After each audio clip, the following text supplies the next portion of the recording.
teman-teman, ketemu lagi dengan aku Mita. Di sini kita kembali lagi di sesi buka buku. Dimana di sini aku udah ada buku dari The Psychology of Money. Buku ini merupakan tulisan dari Morgan Housel.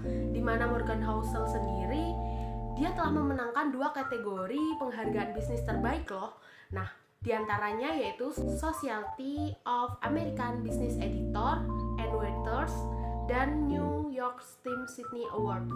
Nah, jadi Morgan Housel ini merupakan termasuk pembisnis terbaik, di mana di sini dia menjelaskan bagaimana cara kita untuk mengatur finance supaya bisa di start di keuangan yang baik. Nah, menurut Morgan sendiri, kenapa dia memberi nama Psychology of Money? Karena menurut Morgan sendiri, psikologi uang itu adalah soft skill. Jadi, untuk bisa mengatur keuangan yang baik itu, kita tidak harus pakai ilmu yang rumit. Jadi, keuangan itu bisa kita atur melalui soft skill, dan soft skill itulah yang dinamakan psikologi uang. Nah, buku ini sendiri memiliki keistimewaan di mana dia itu udah masuk internasional bestseller dan dia udah diterjemahkan di dalam 26 bahasa termasuk bahasa Indonesia. Seperti yang aku bawa sekarang ini versi bahasa Indonesianya ya, teman-teman.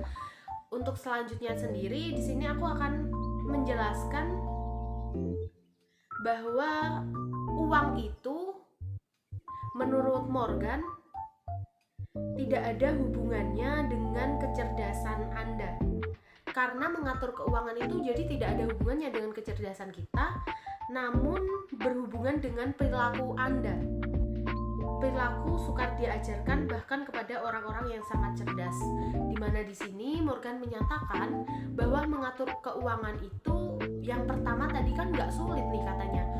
Bukan ilmu yang sulit, dan gak semua orang cerdas itu bisa mengatur keuangan, karena keuangan itu cara mengaturnya melalui kebiasaan kita, yaitu perilaku kita yang akhirnya timbul melalui soft skill itu tersendiri.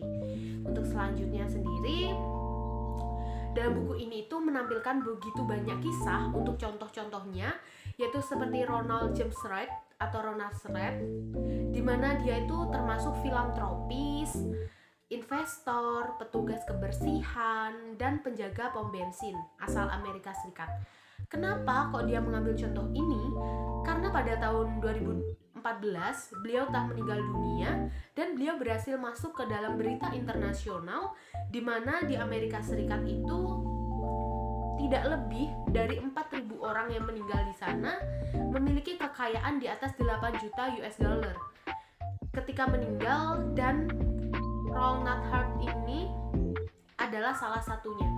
Jadi begitu besar kan harta kekayaan dia, padahal dia hanya bekerja di pom bensin. Tapi gimana cara dia bisa mengatur keuangannya? Sedangkan dia adalah lulusan SMA. Dari di situ kita bisa ketahui bahwa mengatur keuangan itu bukan dari kecerdasan, namun dari kebiasaan dan soft skill itu sendiri. Dalam buku ini juga ditampilkan kisah-kisah konkret dan luas sehingga kita bisa menempatkan diri kita lebih cocok di mana, di cerita yang mana, seperti itu. Kenapa?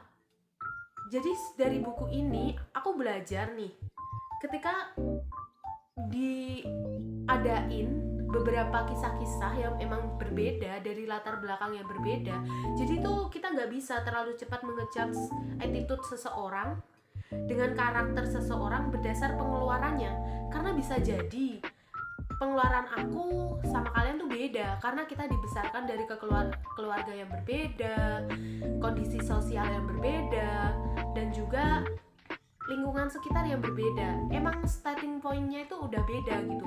Jadi itulah kita nggak bisa menilai seseorang hanya berdasarkan pengeluarannya saja. Dari hal ini sebenarnya Morgan ingin menyampaikan bahwa kita nggak gampang, supaya kita tuh nggak gampang gitu nilai seseorang berdasarkan cara mereka menggunakan uang, dan nggak gampang membandingkan kita kepada orang lain juga. Karena apa? Biasanya kita kan sering nih, pengeluaranku lebih banyak nih kok dia sedikit. Nah, kembali lagi, kebutuhan kita tuh beda, dan kita dibesarkan dari keluarga yang beda dengan kondisi ekonomi yang beda-beda. Makanya kita mengeluarkan uang yang berbeda-beda juga karena kebutuhan kita udah beda, seperti itu. Nah, selanjutnya dari buku ini tuh ada beberapa poin atau hal yang bisa diambil, bagaimana orang-orang tersebut itu bisa ada di titik mulai dari effort atau usahanya. Jadi gimana mereka ada di titik ekonomi yang stabil, gimana effort mereka, cara mereka mempertahankan kekayaan mereka, itu bisa kita pelajari dari buku ini. Dan nilai apa yang dipegang atau mindset apa yang mereka pegang supaya mereka bisa ada di kondisi ekonomi yang stabil seperti itu. Selanjutnya yang terakhir itu adalah lingkungan apa yang membentuk sehingga memiliki karakter seperti itu.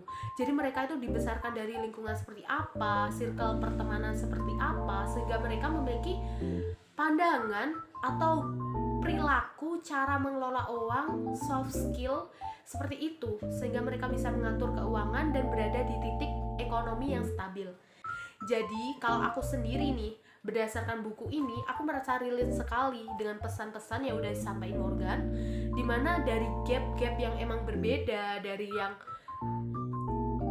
awalnya hanya penjaga pom bensin tapi memiliki 8 juta US dollar di saat tahun 2014, dan ada lagi perbandingan-perbandingan lain dalam buku ini yang membuat aku tuh relate sekali. Dan apa? Jadi kita nggak bisa membeda-bedakan, nggak bisa menyamakan gimana nih caranya biar di ekonomi sama kayak mereka gitu. Tapi yang lebih baik adalah gimana cara kita berada di ekonomi yang stabil dengan kondisi ekonomi kita masing-masing.